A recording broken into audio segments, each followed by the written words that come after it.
La traición del Valle Silencioso. El sol del mediodía golpeaba sin piedad el centro de subastas de Chihuahua cuando el ganadero Ricardo Morales vio entrar al corral el lote 43. Era un potro alazán de apenas 4 meses, tan flaco que se le marcaban todas las costillas bajo el pelaje opaco. El subastador ni siquiera intentó venderlo con entusiasmo. Su voz monótona, mientras decía, capturado del Valle Silencioso. Oferta inicial, 500 pesos. Nadie levantó la mano.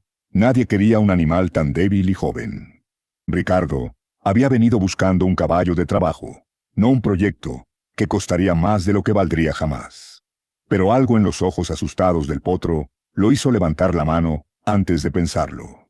1000 pesos, gritó Ricardo, sorprendiéndose a sí mismo. El martillo cayó, y el potro era suyo por una cantidad ridícula que su capataz, Felipe Ortega, le recordaría durante semanas. Cuando se acercaron al corral para recogerlo, Ricardo notó cosas extrañas en el animal. Los cascos estaban desgastados como si hubiera caminado en concreto, no en tierra del desierto. Había marcas de cuerda quemada en las patas traseras, cicatrices que alguien había intentado esconder. Lo más inquietante fue lo que sintió bajo la piel del cuello. Un bulto redondo y duro del tamaño de una moneda grande. Ricardo no dijo nada a Felipe mientras cargaban al potro, a quien ya mentalmente llamaba Relámpago por una mancha blanca en su frente. Durante las 3 horas de regreso al rancho Luna Nueva en Durango, su mente no dejaba de pensar en ese bulto extraño. No era normal, no era natural, y definitivamente no pertenecía a un Mustang salvaje. Algo muy malo le había pasado a este animal, y Ricardo tenía la horrible sensación de que acababa de comprar evidencia de un crimen. El peso de esa responsabilidad se asentó en su pecho como una piedra. En el rancho, instalaron a Relámpago en el establo principal con lámparas de calor y todo lo necesario para mantenerlo vivo. La veterinaria doctora Carmen Ruiz llegó en menos de 1 hora y su cara se puso seria mientras examinaba al potro. Está gravemente desnutrido, deshidratado, y estas quemaduras de cuerda son recientes, dijo con voz tensa. Sus dedos encontraron el bulto en el cuello y sacó un escáner de microchips de su maletín. Lo pasó varias veces sobre el área, pero la pantalla permaneció en blanco, sin señal. Esto no es un microchip normal, Ricardo. Es algo más sofisticado. ¿Puedes sacarlo?, preguntó Ricardo, sintiendo cómo el miedo se enroscaba en su estómago. La doctora Ruiz lo miró directamente a los ojos, con expresión grave. Puedo, pero si esto es lo que creo, deberías llamar a las autoridades primero, porque estás metido en algo peligroso. Felipe intervino desde la puerta del establo, sus brazos cruzados y cara preocupada. Ella tiene razón, jefe. Si hay criminales buscando este caballo, necesitamos protección antes de hacer cualquier cosa. Ricardo sabía que tenían razón, pero también sabía que si llamaba al sheriff ahora, Relámpago sería confiscado como evidencia y probablemente moriría en alguna instalación gubernamental. Primero lo salvamos, luego llamamos, decidió Ricardo con firmeza. Durante los siguientes 3 días, él y Felipe se turnaron para alimentar a Relámpago cada 3 horas con fórmula especial, curando sus heridas y observándolo constantemente. El potro empezó a recuperarse lentamente. Sus ojos se volvieron más brillantes y comenzó a moverse con más energía por el establo. Pero su comportamiento revelaba un trauma profundo que helaba la sangre. El sonido distante de helicópteros lo hacía temblar violentamente hasta casi colapsar de terror. El rugido de ciertas camionetas lo enviaba a un rincón donde se quedaba temblando durante horas. Lo más revelador fue su reacción a hombres con ropa oscura. Cuando Felipe apareció una mañana con una chamarra negra y gorra, Relámpago enloqueció completamente, gritando y tratando de trepar las paredes del establo en pánico absoluto. Este caballo fue torturado por hombres en ropa oscura que usaban camionetas y helicópteros, dijo Felipe, en voz baja, después de cambiarse la ropa para calmar al animal. Ricardo asintió con la mandíbula apretada, la rabia creciendo en su pecho al imaginar lo que le habían hecho a un bebé indefenso. Al cuarto día, con relámpago finalmente estable, la doctora Ruiz extrajo el dispositivo del cuello del potro. Lo que sacó no se parecía a nada que hubiera visto en 20 años de práctica veterinaria. Era del tamaño de una píldora grande, metálico y claramente tecnología avanzada.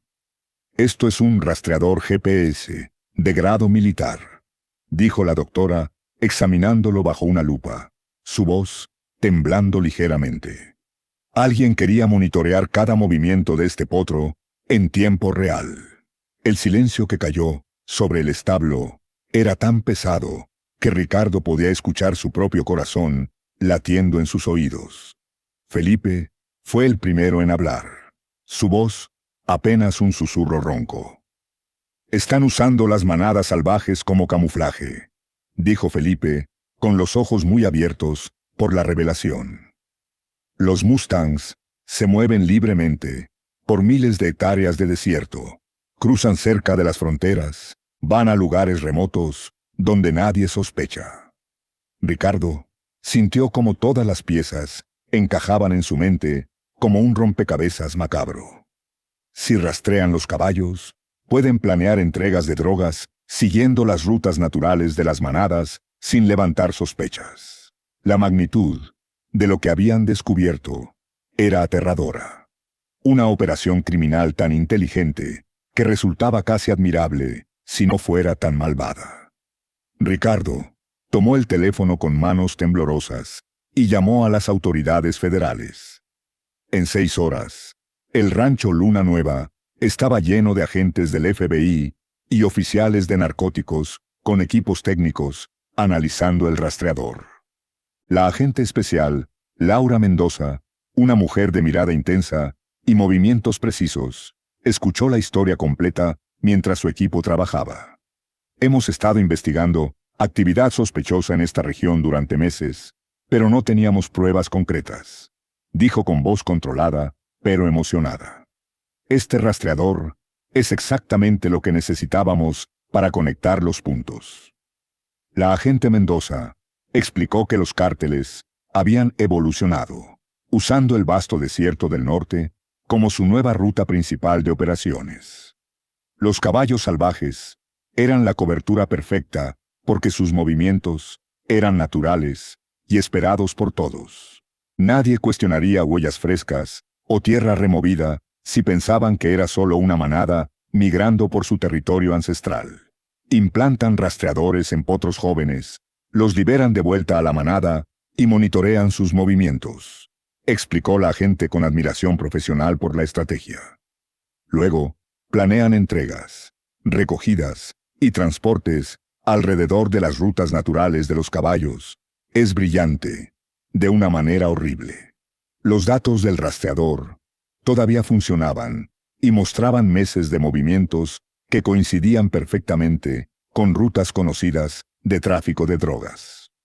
Encontraron más dispositivos en otros caballos que habían pasado por la misma subasta. Todos capturados del Valle Silencioso en operaciones coordinadas.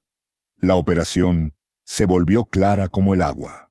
Capturaban potros, los rastreaban, y cuando el gobierno finalmente reunía las manadas, recuperaban los caballos rastreados en subastas a través de intermediarios. Los caballos luego desaparecían, probablemente al matadero, para eliminar toda evidencia del crimen. Excepto que no contaban con alguien como Ricardo, que realmente se preocupara por un potro desechable. La investigación se expandió como incendio en pastizal seco. Rastrearon el flujo de datos del GPS a servidores en Colombia, lo que llevó a arrestos simultáneos en 3 estados mexicanos.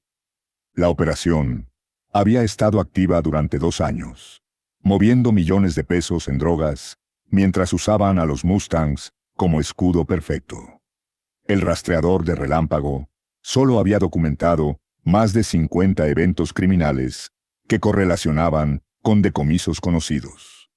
El potro que nadie quería se había convertido en el testigo estrella para desmantelar una red de narcotráfico internacional.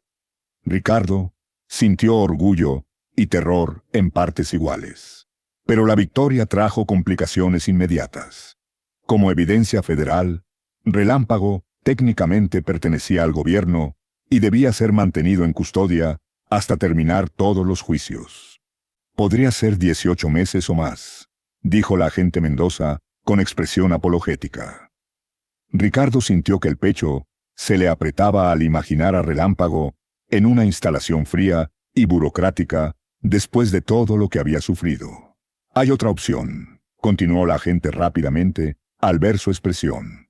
Podemos dejarlo aquí, bajo tu custodia, con supervisión federal estricta, si aceptas mantener registros detallados y permitir inspecciones regulares. Ricardo aceptó antes de que ella terminara de hablar. Los meses siguientes fueron un torbellino de procedimientos legales, mientras Relámpago continuaba sanando en el rancho. El potro traumatizado se transformó gradualmente en un joven caballo confiado y juguetón que seguía a Ricardo por todas partes. Pero las cicatrices permanecían, visibles en cómo todavía se tensaba al escuchar helicópteros o ver vehículos oscuros. Los juicios fueron un circo mediático donde Relámpago se convirtió en símbolo nacional de víctimas inocentes atrapadas en la guerra contra el narcotráfico.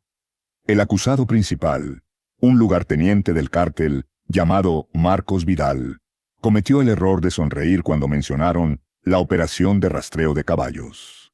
Esa sonrisa arrogante fue capturada en video y reproducida 1000 veces en noticieros nacionales, destruyendo cualquier simpatía pública hacia los acusados. El testimonio de Ricardo sobre encontrar a Relámpago y el terror que mostraba ante ciertos estímulos fue devastador para la defensa. Los fiscales mostraron video del caballo entrando en pánico por sonidos de helicóptero a pesar de estar seguro en su potrero. El jurado deliberó menos de 4 horas antes de regresar veredictos de culpabilidad en todos los cargos. Cuando las apelaciones finales se agotaron 2 años después, Relámpago fue oficialmente liberado de custodia federal.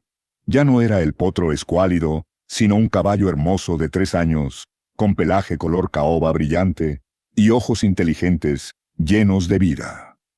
La agente Mendoza vino personalmente a entregar los papeles de liberación, sonriendo, mientras observaba a Relámpago correr libre en el pastizal. Es todo tuyo ahora, sin restricciones, solo un caballo común, dijo con calidez genuina. Ricardo sacudió la cabeza mientras observaba a su amigo trotar feliz bajo el sol. Nunca fue un caballo común. Es un héroe que salvó vidas, aunque nunca lo sepa. La agente asintió, con respeto, antes de marcharse. Felipe se acercó a la cerca, donde Ricardo observaba a Relámpago pastar en paz. Cuando compraste ese potro, pensé que habías enloquecido completamente, dijo Felipe, con una sonrisa irónica. La peor decisión financiera que había visto en mi vida. Ricardo sonrió sin apartar la vista del caballo. ¿Y ahora qué piensas?, preguntó con curiosidad genuina. Felipe consideró la pregunta en silencio durante un largo momento. Todavía fue terrible inversión, desde el punto de vista del dinero, admitió, finalmente con honestidad brutal. Pero como recordatorio de que lo correcto vale más que las ganancias, no tiene precio. Los años pasaron tranquilos en el rancho Luna Nueva. Relámpago vivió libre en los pastizales, nunca montado, pero siempre cerca, una presencia constante que recordaba a todos que la bondad importa.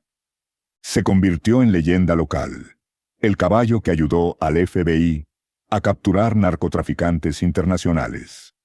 Visitantes venían a veces esperando verlo, y Ricardo usualmente complacía si Relámpago andaba cerca. Pero el caballo mismo parecía inconsciente de su fama, contento simplemente con existir en paz. En tardes cálidas, Ricardo cabalgaba para visitarlo, y Relámpago levantaba la cabeza del pasto con reconocimiento tranquilo.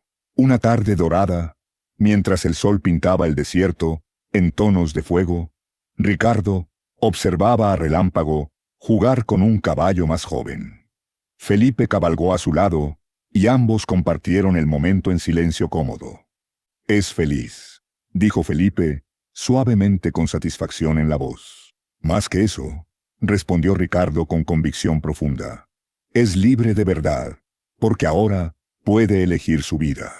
Felipe asintió pensativo, mientras el viento del atardecer les traía el relincho distante de Relámpago. «¿Crees que recuerda lo malo?», preguntó con curiosidad genuina. Ricardo observó al caballo encabritarse juguetonamente bajo la luz dorada.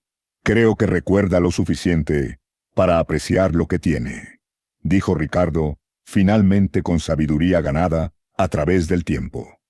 «Sobrevivir la oscuridad es lo que te enseña a valorar la luz verdadera».